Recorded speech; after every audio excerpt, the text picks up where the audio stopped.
Hello. If you found this title in a search, hi. I am over it. If you are a subscriber, thank you for taking the time out of your day to watch this. A couple of things before we actually start. I am not going to tell you really what I used. I'm going to be very vague about where I did it, and I'm going to go into the emotional aspect, and I'm not currently doing it. If that bothers you, click away right now. I don't judge you. I've been where you are. If you choose to stay, I hope I can inspire you. I'm really nervous because this is like the first time I've done anything like this. Well, no, actually I do a lot more than this. I'm currently running a project about it.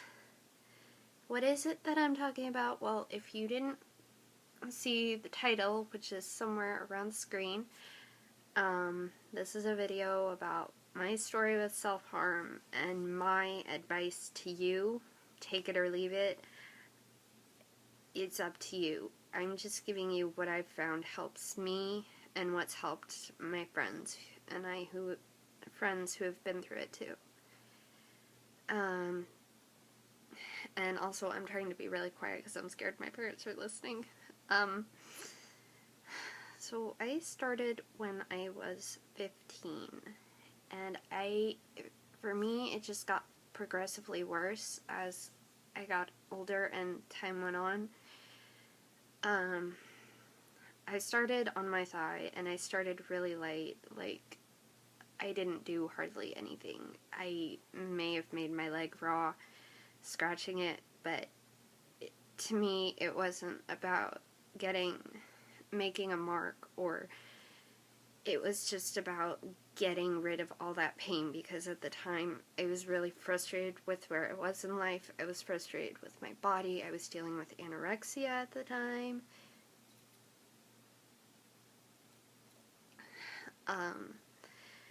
And I was dealing with a lot with my family. My brother was really sick, and I just didn't know how to cope with all that pain. And it was really hard. I couldn't find any other way to do it.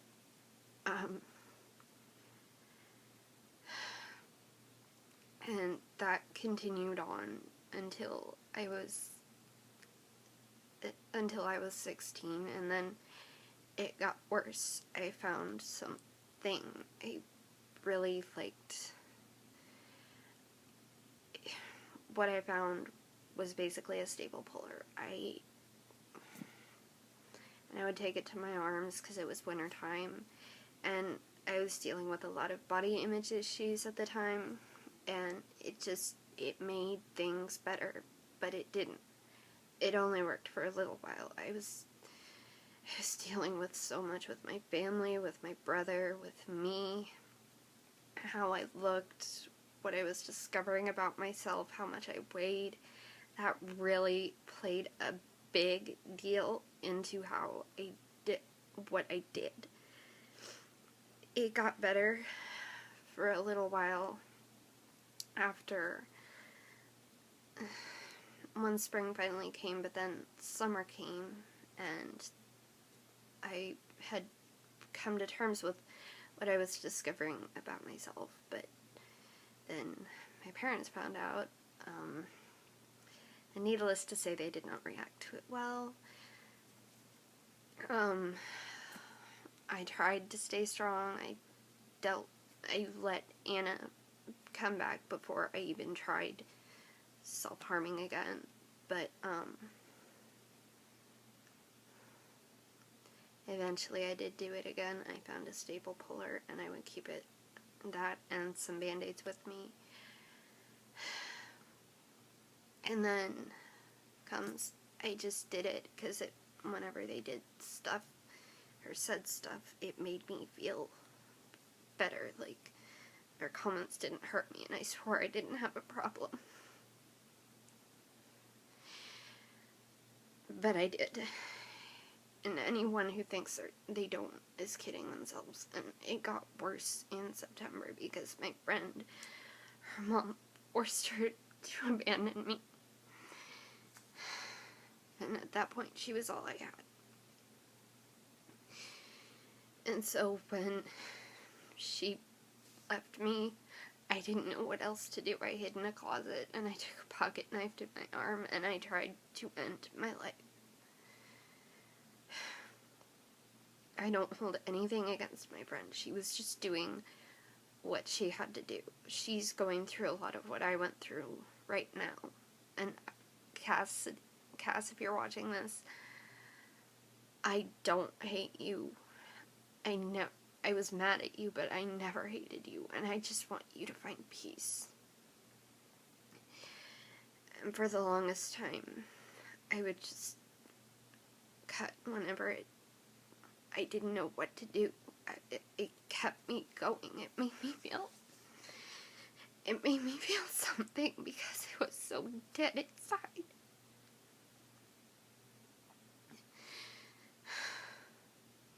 But eventually my parents did find out, and they took away my knife, sure, but it didn't do anything. It just made me get more creative. But then I made a new friend. His name was Thomas. And if it weren't for him, I don't know that I would have kept going. Thomas and Rachel, I had them everything. They helped me get better in so many ways. And then January, I hit a new low. I cut, and I almost couldn't get the bleeding to stop. And that was when I decided, no, that's enough. I'm not going to let this thing run my life.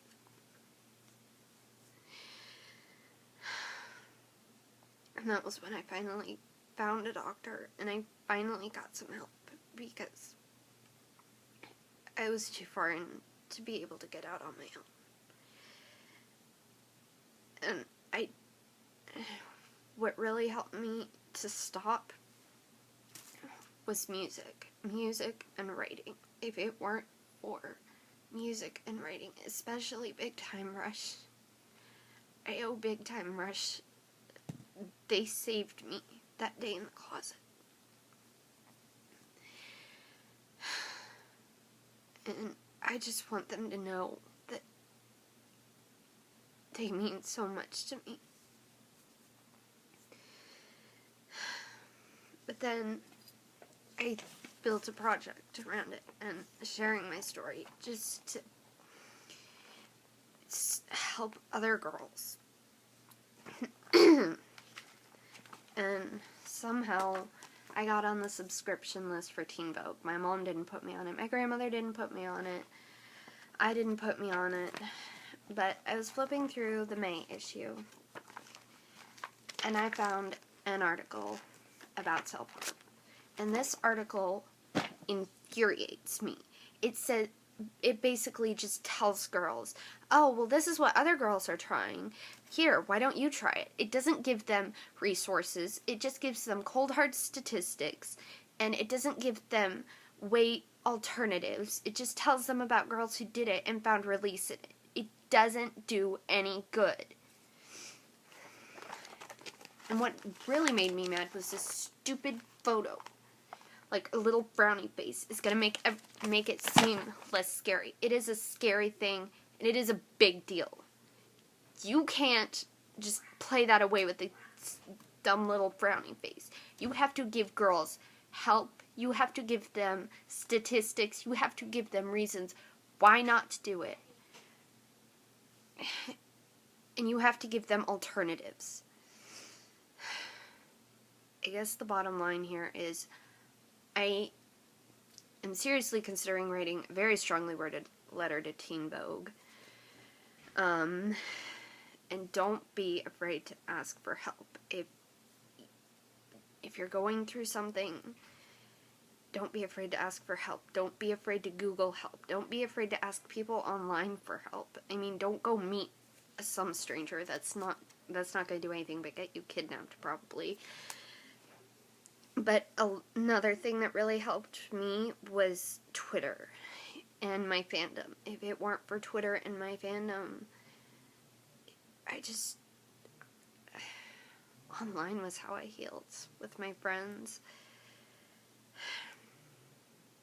Just don't be afraid to ask for help. Don't be afraid to find alternatives. Because it is bigger than you. I'm sorry to inform you, but it's bigger than you. You do have a problem. And it's not going to go away on its own. And I am going on almost 11 minutes. So I'm going to end here. But know that I love you and that I am living proof that it can get better. Because I am 1 year clean. I love you, and I'll see you soon.